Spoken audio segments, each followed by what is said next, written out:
Hello friends, good evening. How are you all today? I hope you all are fine by the grace of God. Okay. I'm Hema Joseph, registered nurse and nursing instructor.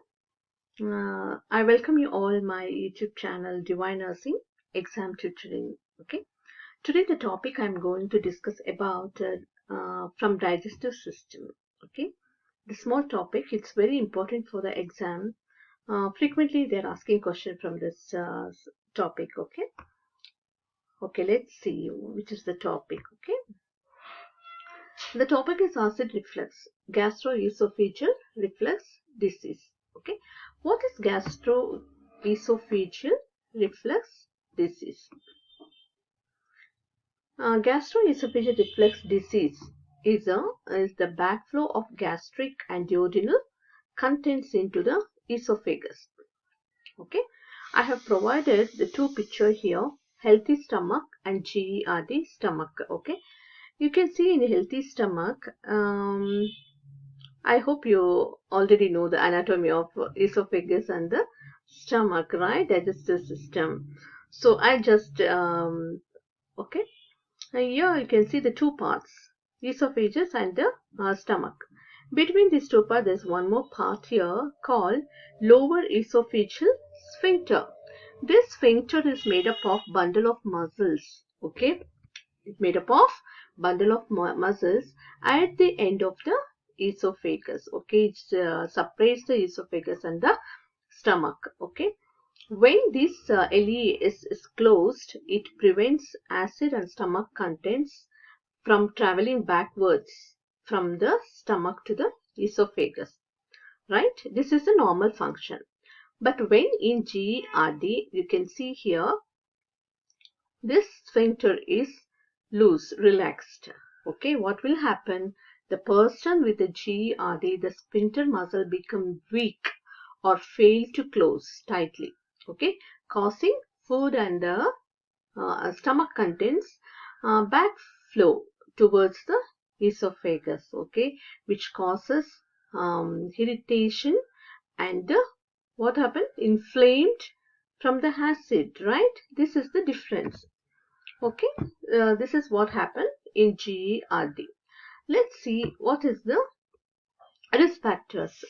Risk factors are hiatal hernia. This is an anatomical abnormality that causes the top of part of the stomach to rise above the diaphragm into the chest. I have given the picture here. See the normal diaphragm and the weak diaphragm. When the diaphragm is weak, the part of the upper part of the stomach it's protrude into through the diaphragm. It causes hernia. It is called hiatal hernia. This also causes what? GERD. Okay. Hormonal, another second one is hormonal changes during pregnancy. During pregnancy, what will happen? Whole system will change, right? The function of whole system will change. So when they increase hormones, it causes digestive system slow down the during pregnancy. Okay, the esophagus sphincter may not close tightly, and GERD may result. Another cause is the growth of the baby. Then what will happen? It increases the pressure on the stomach. As the uterus enlarge, the pressure will be on the stomach also increase, which causes the GERD. The next cause is the weak esophageal sphincter. Okay, if you have weak sphincter, a valve may not close properly, which leads to acid reflux. Okay, next is slow digestion. What happens if the food stays in the stomach for a long time? Okay, before it going to small intestine, this increases the chance the stomach contents will reflux up to the esophagus. Next is eating a large meal. Having a large meal increases also your sphincter will always relax and allows the stomach juices back into the uh, esophagus. And certain foods also cause GERD, that is fatty fruits, fried fruits, caffeinated drinks like coffee, soda, alcohol, citrus fruits, and spicy foods. You all like spicy foods, be careful. And chocolate, onion, and garlics. Okay, and the nicotine in the tobacco. make the symptom worse. The person who is smoking, also it can cause damage to the esophagus and weaken the sphincters. Okay, the smokers tend to get GRD. Other factors may also contribute to obesity, and obesity also one of the causes for GERD, and wearing tight clothing also predispose to GERD by increase the pressure on at the abdomen, that forcing stomach contents upward. Okay. Another cause is long-term asthma, that is severe and does not respond well for the treatment. Okay, chronic asthma, chronic patient, no, frequent coughing and hoarseness of the voice. Now we are going to see signs and symptoms. Understand? Uh, the following signs and symptoms suggest that may have GERD. The common symptoms of GERD itself: heartburn. Okay, frequent heartburn. Heartburn may feel like a burning sensation, warmth, heat under your breastbone. It can start in the chest, okay, and throat, and spread neck in the waves. This burning sensation may increase or decrease after eating and often gets worse when lying down or bending over. Okay, after eat, what will happen? You eat. The people who have a GERD, after you eat, suddenly you lie down. Okay, what will happen? Because of the weakened sphincter, all the food contents may flow back to the esophagus. Okay. As next one is the acid regurgitation. This is sour taste or bitter taste in the mouth because of the acid. Okay, this backflow into the stomach, acid and juices from the stomach into the esophagus. Okay, next is chest pain. Chest may, this is very important. This may feel like dull, heavy discomfort that spread across the chest. Okay, so different people experience different type of pain, chest pain. Okay, the chest pain occurs with the heartburn. Sometimes there is heartburn, there will be a chest pain during after you usually after you eat.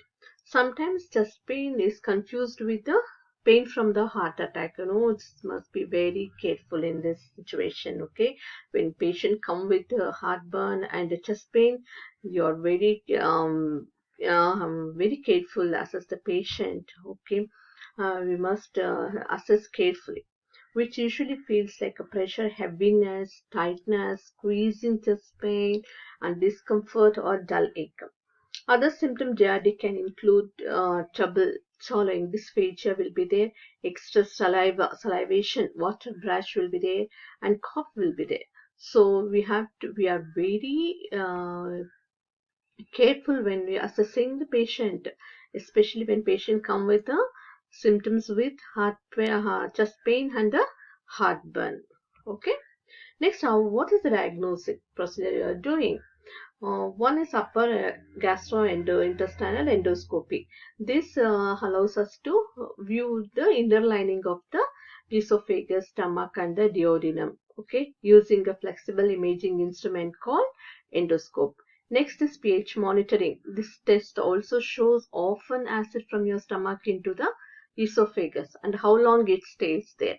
Okay, it involves inserting the either small tube or tiny clip into the esophagus. Okay, and next is a manometry testing. This helps us to determine how well your esophagus muscle move the food you eat and into the stomach. It also shows tightly the sphincter, how tightly the sphincter between the esophagus and the stomach. Okay, then and the last one is barium swallow fluoroscopy. This one also the very important, frequently they are using. Now we are going to see the treatment. What is the treatment? The goal of the treatment is prevent the injury to the esophageal lining, right? And encourage healing if injury has already occurred. Prevent GRD from coming back. Avoid long-term complication. Okay, this all depend on the symptoms. We depend on symptoms. Treatment is depend on symptoms. First, lifestyle changes.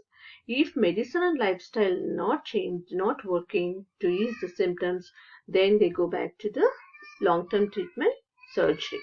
Okay, So what are the medication they are giving? Okay, this medication giving and depend on the symptoms. Okay, for symptoms mild and frequent, we recommended some over drug counter will be there, such as antacid. Okay, depend on the symptoms. There are some medications they are using antacids. This common medicine work by this neutralize the stomach acid. Okay, sometimes excess stomach acid will be producing. In that case, antacid will be prescribed to neutralizing the stomach acid. Example: Malox, Mylanta, Charms, and Gelusil. Okay, many brands use combination of three basic salts that you can see on the bottle. Okay, magnesium, calcium, aluminium with the hydroxide or bicarbonate ions. Okay, these antacids provide temporary relief only, not permanent relief, temporary relief only, but can have side effect, that is constipation and diarrhea. What is the side effect of taking antacid? Constipation and diarrhea. And next medication is H2 blocker. Okay, this reduces the production of the stomach acid. Example in Pepsid AC treatment, Tagamet HB and Zantac, Rantac, these all. Okay, this all you can get over the counter as well as by prescription. Next is the foaming agents. This cover your stomach with a foam to prevent reflux. The last one is proton pump inhibitors. These medications reduce the amount of acid in the stomach. Okay, reduce the acid in the stomach. Proton pump inhibitors are generally recommended when H2 blockers fail to control the symptoms. They are used to treat severe symptoms or inflammation of the esophagus, that is esophagitis. Now we'll see what is the nursing intervention or nursing care of the client with the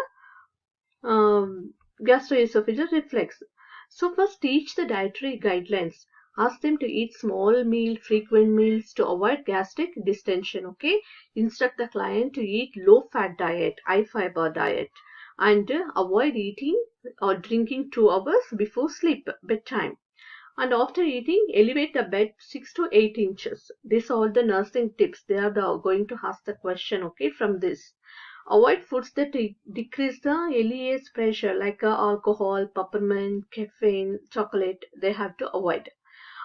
There are some drugs which delay the stomach emptying, okay, like anticholinergic and non-steroidal anti-inflammatory medications. Other medication contain acetyl salicylic acid need to be avoided. Teach to maintain the desirable body weight, and they have to reduce the body weight and avoid using tight fitting clothing, activities that increase the intra-abdominal pressure. Okay, elevate the head of the bed. If you cannot elevate the head of the bed, use extra pillows. Avoid exercising or lying down after the meals. Okay, you have to avoid lying down. This is very important. Tell the patient not to lie down after they have meals. And all if they all feel no, finally you will go for surgery may be required. Okay, in extreme cases when the medical management unsuccessful, this is involves fundoplication, the surgery called fundoplication. Okay, wrapping the portion of the gastric fundus around the sphincter of the area. Okay, surgery may be performed by laparoscopy. So what are the complication? Complication is esophagitis, ulcers, narrowing of the esophagus, bleeding from the esophagus, Barrett esophagus, and the respiratory problems. Okay, I have given here Barrett's esophagus. Okay, that's pharyngitis and tooth decay. Why tooth decay occurs? Because stomach acid get into the mouth. It can wear away your tooth enamel and cause tooth decay. That's why many people have tooth decay without any cause because of the stomach acid. Okay. Okay, I hope you enjoy this class. Next class, I'm going to have some question regarding this acid reflux, which may helpful for your exam. Thank you very much for listening to me. I see you again in the next class. Okay, bye. Thank you. God bless you. God bless you.